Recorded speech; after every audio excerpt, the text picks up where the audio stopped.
Local healthcare workers are among the activists on board the global Sumud Flotilla on a humanitarian mission to break Israel's blockade on Gaza.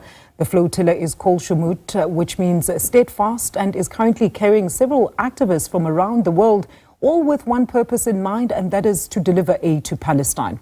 One flotilla has already left Barcelona in Spain, while the second will then depart from Tunisia on Sunday. Israel is continuing its attacks on Gaza. For more on this, let's now welcome SABC News correspondent Blake Sifton, who's joining us live from Tel Aviv. Blake, a very good afternoon to you. So tell us more about this flotilla. We know that celebrities, environmentalists and other activists are part of this voyage. So we understand there's even healthcare workers this time around to try and get that much needed aid to Gaza. Tell us all about how this will be effected. Good afternoon, Alicia.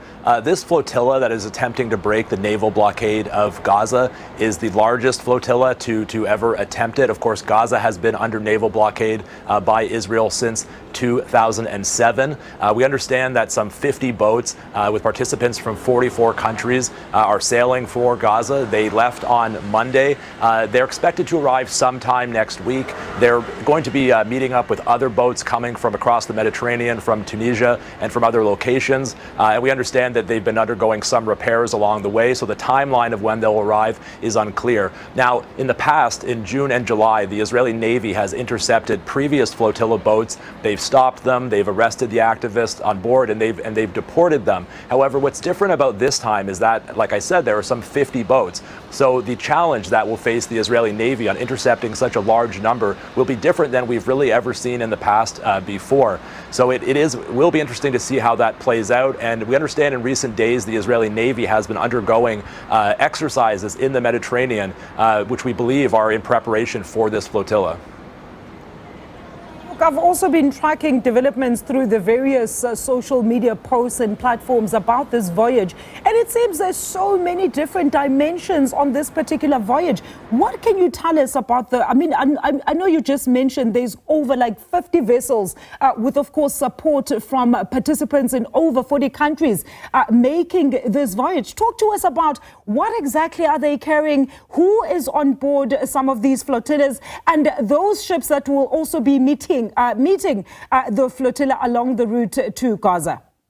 It is a diverse crowd. Of course, activist Greta Thunberg is participating. She's on board. Nelson Mandela's grandson, Mandela Mandela. We have members of parliament from Italy, various union representatives, and a really diverse set of people from Europe, from the Middle East. And they're all going with the same central goal, which is to challenge the naval blockade, to bring desperately needed humanitarian aid to Gaza, and also to demand that a maritime corridor be set up to bring more aid into Gaza, to ease the starvation crisis and the famine that the UN says is underway there. Of course, we've seen more aid entering Gaza in the past weeks, overland, and these airdrops that many countries are now carrying out. But aid organizations still say that the amount of aid entering Gaza is still far below what's needed. They say that some 600 trucks of aid are needed to enter Gaza every single day to meet the needs of the population, and an average of 300 trucks have been entering, even with this increased amount of aid in recent days. So organizers and participants in this flotilla are really pushing for more avenues of aid to reach Gaza, and in this case, by sea. Absolutely. And how safe is this journey for the activists and the ships, Blake? I mean, reports indicate that since 2010, right, all the Freedom flotillas to Gaza had either been intercepted or attacked. That's right. In recent months, the flotillas have been intercepted. Those activists have been arrested. The ships have been towed to Israeli ports, the most recent case to the port of Ashdod. And after being processed, those activists are eventually deported. Of course, the infamous flotilla vessel was the Mavi Marmara, the Turkish vessel that some years ago was raided by Israeli forces.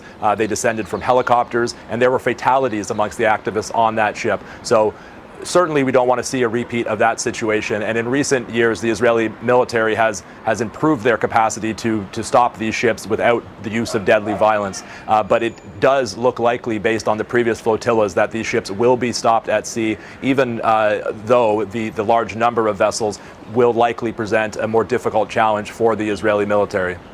We're going to leave it there, Blake. Thank you so much for that comprehensive update. The SABC News correspondent, Blake Sifton, joining us live from Tel Aviv on those freedom flotillas that are embarking on a journey to Gaza, bringing about the much needed medical supplies as well as other humanitarian aid to that particular strip. And we understand they are about 185 kilometers off the strip of Gaza.